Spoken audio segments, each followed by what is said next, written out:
So I'm gonna get right into it. A lot of you have been watching the Diddy Rico trial and you're like, what is the prosecution doing? Some people have already been witnessing some of Cassie's testimony, which has been a long testimony. And some of y'all might be, asking, and people have been talking about it online, what the hell is the prosecution thinking? Cassie isn't really helping their case. Some of y'all may feel like she is. But for people who feel like she's not, and for some people who feel like she is, but don't really know exactly where this is going, I'm not, let me say this right now, I'm a former police officer, but I'm not a lawyer and never have been. I'm not a part of the defense or the prosecution, and I don't have a dog in this fight. But I am gonna give you the possible strategies for both sides and what they might be trying to do and trying to accomplish. Now, let's go to Cassie's testimony. Cassie's testimony, in my estimation, from the prosecution, is not designed to prove that Diddy forced her to do anything.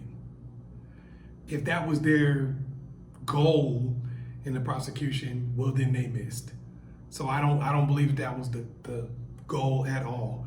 The reason why is because they've been together for so long, so many things have transpired, and there's so much evidence on both sides that it basically becomes about what you bring to the situation and what you already believe before you even watch the case, right? So, for instance, if you believe, you saw the video of Cassie getting the brakes beat off of her by the elevator in the hotel, you probably already think that Sean Combs is forcing her to do everything. Unfortunately, that's not how court works. With court, you have to basically say, you have no knowledge of anything that's ever happened before, and the only information you have is the information that's been presented to you in that courtroom on that day or throughout the trial. That's what you're supposed to do in court. Obviously, nobody really 100% does it, but that's what you're supposed to do. So as far as the evidence that's been presented, there's been evidence to say that, yes, the freak-offs are real. Yes, she's done some things and he's done some things to her. But there's also a lot of evidence to say that she's a willing participant. She said, I'm always down for the freak off. Now, of course, we can enter in whatever we feel. Oh, well, Cassie is, she suffered from Stockholm syndrome. She's got all kind of psychological issues because of all of the damage that Diddy has done to her. Once again, in the court of public opinion or social media, that's cool. You can say those things. But in real court, you have to have an expert come and say those things, and the defense is going to have an expert to rebut those things. I don't think the purpose of Cassie's testimony is to try to prove that Sean Combs forced her to do anything. I think it's to establish the fact that Sean Combs indeed did things that people are talking about, like having whoever he's with deal with male escorts, the freak-off type of stuff, the physical violence. These are the things that they're trying to establish, and they're trying to establish a timeline. Because trying to prove that Cassie only did these things because she wanted to make him happy because of some type of psychological damage, wasting time trying to do something like that would muddy the waters in a Rico case. Now, if the only victim you had was Cassie, and this was about whether or not Diddy trafficked Cassie, then that would be a good use of your time. But if this is a Rico case and you're trying to prove that he's a part of an ongoing criminal enterprise, that's not going to cut it. You see what I'm saying? If you're trying to prove that this is a big conspiracy, some type of racket that he's involved in, him just doing something to Cassie doesn't prove that. So going back and forth with one expert and then another expert, that's not really going to accomplish your goals. It's really just going to muddy the water. That's why I don't think that this is what this is about. I think what they're trying to do is establish a baseline to say some of the things that you've heard about Diddy are true. That these are things that he admits to. As the trial goes on, what you're going to see most likely from the prosecution is other witnesses. You're going to see people who are saying Diddy did the things that he did to Cassie to me, but they were not consensual. Now, with these other witnesses, you're not going to see as much evidence of the things that Diddy is supposed to have done to them, but you're also not going to see evidence that it was consensual. You see, that's the thing. Cassie is a good witness to show that Diddy does the things that we're talking about. But she may not be the best witness to prove that he does them without consent. But since she's established that baseline, new witnesses can come in, and now they're more likely to be believed because you'll believe he did those things. And it doesn't take much if somebody already believes that you did those things with possible consent to believe that maybe you did them without consent. And that's where I think the case is going to basically get its legs. So the ultimate goal of the prosecution here is going to be to get a conviction that will hold up to appeal. They're all in. Because here's the thing that you got to understand about a RICO case.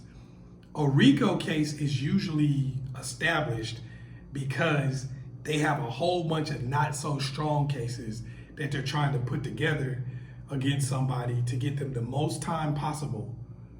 So they don't have any cases that are 25-year cases that are standalone. Otherwise, they would use those and they would try to basically cram on you. And what I mean by that is they'll hit you with one case, then hit you with another case, then hit you with another case. They're all standalone, strong cases. Like, okay, we're gonna try this 25-year case on this person. We might try 2 of them at one time, and if they beat those, then we might come back with these other cases. When you do a RICO, that pretty much says you don't even have the ability to do that, because a RICO, in order for you to be able to convict somebody on RICO, you basically have to throw everything that you have of value in the pot, and then you can't retry on that because you already used it. So it's pretty much a wrap. So for somebody to try a RICO case, basically they have to say, we're gonna throw everything we have at this person pretty much. That's why you don't see people go, okay, they got tried for RICO and then they came back and tried them for this and won.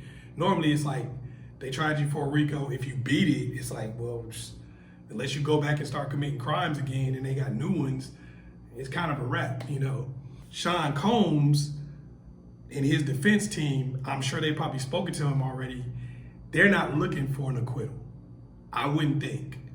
They got to be somewhat delusional to be looking for an acquittal. I think what they will be looking for in this situation is either a hung jury or an appeal, or a case that's good enough to be able to appeal. So that's what I think they're looking for. If they can get an appeal, then they can probably get him out on an appeal bond. Now he's walking around free again while, you know, trying to get an appeal. To find 12 human beings that live in the United States of America who are not biased against Sean Combs based on what they've seen already, I don't think that that's possible. I don't. To maybe find one that will listen to a case and weigh it on the merit of the evidence that you can present, maybe two people or something like that, maybe. That's a possibility. But that's about it. I just don't believe you're going to be able to get an acquittal. Do I believe that you can maybe get a hung jury? Do I believe that you can go get an appeal and possibly get a group of judges to acquit or to overturn the decision? Yes, I do believe that's possible.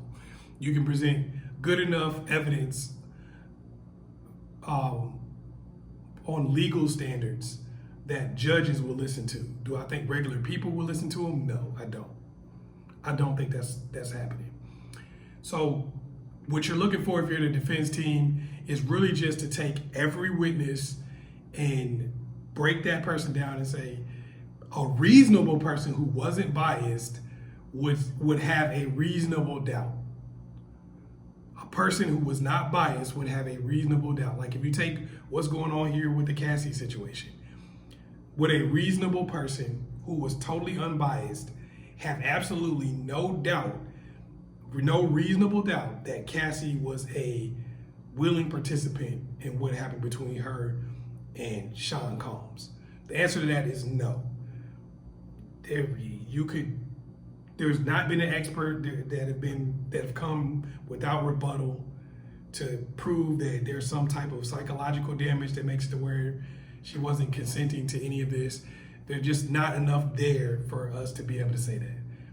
But would a jury full of regular people who have already been biased by things that they've seen, believe that she just a victim of everything and had no say so in anything, no matter what she says, no matter what text messages say to the contrary, absolutely, that can happen.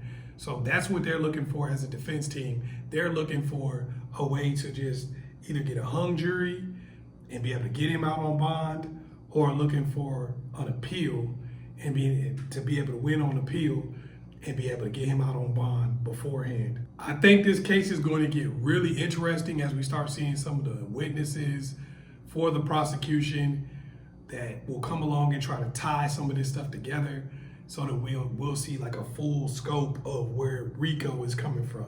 Because obviously right now, we're not seeing Rico yet.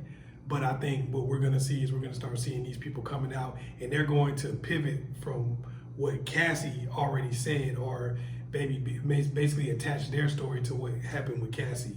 And that's gonna be kind of like the linchpin for everybody's story. I have no idea, how it's gonna all turn out, because, you look at the OJ case, and I like to talk about that one a lot, because that's one of those cases that I think if social media was around while the OJ case was happening, people would have had totally different opinions. Right now, we're seeing pretty much everything that's happening in the case, the good, the bad, the ugly, for the prosecution and the defense. The OJ case was playing out on television, but it wasn't like it was being broken down by every person. It was only being broken down by people who had a certain opinion of the case, because a lot of people don't even know the full range of everything that happened in that case and why OJ got acquitted.